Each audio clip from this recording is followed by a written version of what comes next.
आज की वीडियो देखने के बाद आप हैरान हो जाएंगे। प्रेशर कुकर का ऐसा इस्तेमाल आपको चौंका देगा। ऐसे होश उड़ाने वाले इस्तेमाल आपके हजारों रुपए बचाएंगे। आज की सारी वीडियो बहुत काम की हैं, इसलिए आपने वीडियो को एंड तक फुल वॉच करना है और कहीं से भी स्किप नहीं करना, ताकि आपसे कोई यह बात मिस ना हो जाए जो आपके लिए जानना जरूरी हो। इसलिए आपने एक एक बात और एक एक पॉइंट को गौर और ध्यान से समझना है। तो चलें जल्दी से शुरू करते हैं अपनी पहली टिप बिना टाइम जाया किए। बिस्मिल्लाहिर्रहमानिर्रहीम।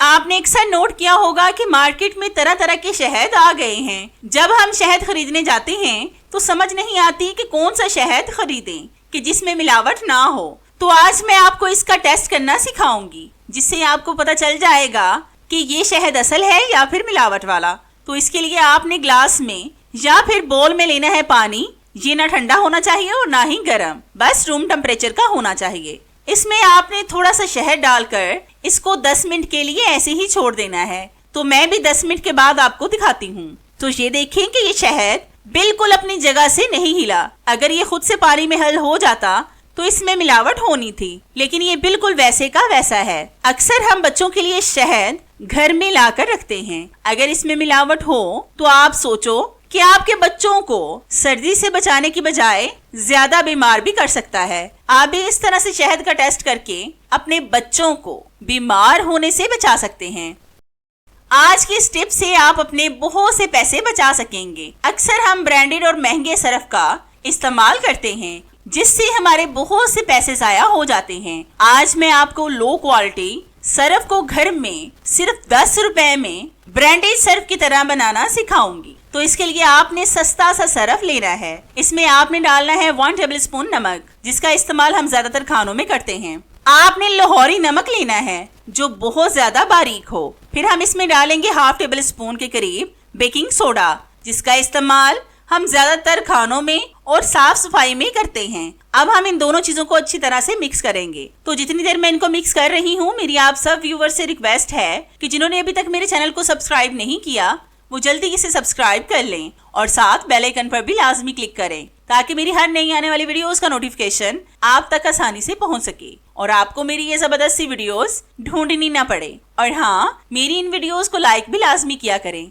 क्योंकि इससे हमारी हौसला अफजाई होती है और हमारा दिल करता है कि हम आपके लिए और भी अच्छी सी वीडियोस लाएं, जिनसे आप भरपूर फायदा उठा सकें। तो मैंने अच्छी तरह से इस सर्फ को मिक्स कर लिया है। अब आप इसको किसी भी जार में डालकर सेव कर लें। अब ये आपके कपड़ों से हर तरह के जिद्दी से जिद्दी स्टेन्स भी मिनटों में साफ कर देगा।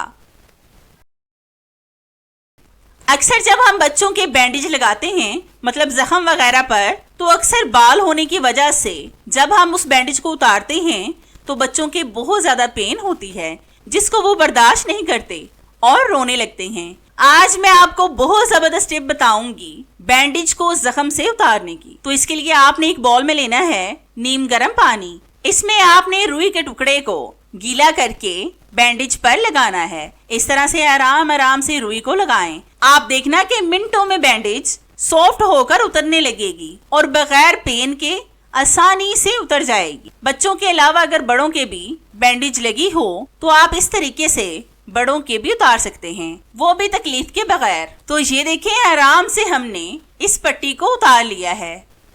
बहुत सी खवातीन की स्किन बहुत ज्यादा ड्राई होती है, जिसकी वजह से उनको मजबूरी के वक्त वैसलीन का इस्तेमाल करना पड़ता है, लेकिन वैसलीन से बहुत सी खवातीन की स्किन डार्क हो जाती है, इसलिए बहुत सी खवातीन इसको फेस पर नहीं लगाना चाहती। आज मैं आपको इसका भी बेस्ट हल बताऊंगी। तो इसके लिए सबसे पहले आपने एक बाउल में डालनी है थोड़ी सी वैसलीन। फिर हम इसमें डालेंगे 2-3 ड्रॉप्स बीबी क्रीम। ये आप किसी भी ब्रांड की ले सकते हैं जो आपको पसंद हो और जिसका इस्तेमाल आप करते हो। फिर हम इसमें डालेंगे थोड़ी सी फेयर एंड लवली। ये कोल्ड क्रीम आपने नहीं डालनी, बल्कि ड्राई वाली लेनी है। अब हम इन तीनों चीजों को अच्छी तरह से मिक्स करेंगे। ये तीनों चीजें आपकी स्किन को मॉइस्चराइज तो करेंगी, लेकिन आपकी स्किन को डार्क नहीं होने देंगी। मैंने यहाँ पर कम मिकदार में इस क्रीम को बनाया है। अगर आप एक ही दफा बनाकर रख लें तो फिर आपको परेशानी नहीं होगी। आप एक दफा बनाने के बाद पूरी सर्दियां इस क्रीम का इस्तेमाल कर सकते हैं। अब मैं आपको इसको अपने हाथ पर लगाकर दिखाती हूँ। इस तरह से आप यकीन करें कि आपकी स्किन काली नहीं होगी। चाहे आप इसको ट्राई करके भी देख लें, ये बहुत बेस्ट तरीका है।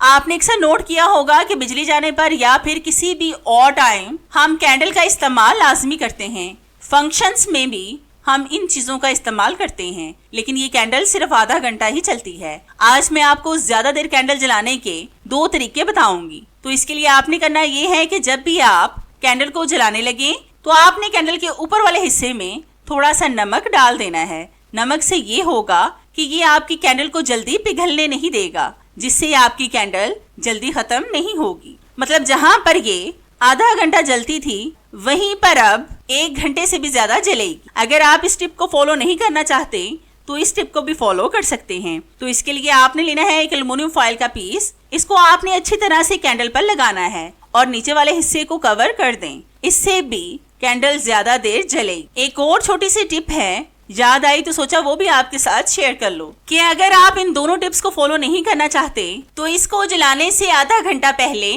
फ्रीजर में रख दें, फिर आप इसको जलाएं तो ये पहले की निस्बत आधा घंटा ज्यादा जलेगी। मैंने आपको इसकी आसान सी 3 टिप्स बताई हैं। जो आपको आसान लगे उसको फॉलो कर लें। ये तीनों टिप्स ही 100% वर्क करती हैं। आपने अक्सर नोट किया होगा कि सर्दी हो या गर्मी, चींटियां चीनी वाले जार की जान ही नहीं छोड़ती। वो लाजमन इसको खराब कर देती हैं। मतलब चीनी वाले जार में घुस जाती हैं, क्योंकि ये दूर से ही इसकी स्मेल सूंघकर इस पर लपक जाती हैं। आज मैं आपको इसका भी आसान सा हल बताऊंगी। तो इसके लिए आपने लेना है लीमू। इसके रस को आपने चीनी वाले जार पर अच्छी तरह से लगाना है। अगर लीमू ना हो तो आप सिरके का भी इस्तेमाल कर सकते हैं। लीमू या फिर सिरका लगाने से ये होगा कि चींटियों को चीनी की खुशबू नहीं आएगी, जिससे वो कभी भी चीनी के पास नहीं जाएंगी। वैसे भी चींटियों को लीमू या फिर सिरका की खुशबू पसंद नहीं होती, जिसकी वजह से वो इससे कोसों दूर रहेंगी। अब आप इस जार को जहाँ पर मर्जी रखें। अब आपकी ये वाली प्रॉब्लम भी सॉल्व हो गई है। अक्सर खवातीन जब अपने फेस पर फाउंडेशन वगैरह लगाती हैं तो जब वो फेस वॉश करें तो उनकी स्किन पर पिंपल्स बन जाते हैं। या तो उनको फाउंडेशन सूट नहीं करता या फिर फाउंडेशन हमारे ओपन पोर्स के अंदर चला जाता है, जिसकी वजह से पिंपल्स बनना शुरू हो जाते हैं। आज मैं आपको ऐसा जबरदस्त इस्तेमाल बताऊंगी जिससे फाउंडेशन आपकी स्किन को डैमेज नहीं करेगा। तो इसके लिए जब भी आप फाउंडेशन लगाने लगे तो आपने लेना है मॉइस्चराइजर। ये आप कोई सा भी अच्छा ले सकते हैं जो आपके घर में मौजूद हो। आप कोल्ड क्रीम या लोशन किसी भी चीज का इस्तेमाल कर सकते हैं। इस तरह से आपने पहले अच्छी तरह से लोशन वगैरह को लगाना है और फिर ऊपर से फाउंडेशन लगा लें। लोशन आपके फेस के ओपन पोर्स को कवर कर लेगा और फाउंडेशन को अंदर नहीं जाने देगा, जिसकी वजह से आपकी स्किन पिंपल्स पड़ने से महफूज रहेगी। और फिर आपको महंगे महंगे प्राइमर खरीदने की भी जरूरत नहीं पड़ेगी। तो है ना कितनी जबरदस्त और आपके पैसे बचाने वाली टिप। ये टिप मेरी आपको कैसी लगी मुझे कमेंट्स में लाजमी बताएं।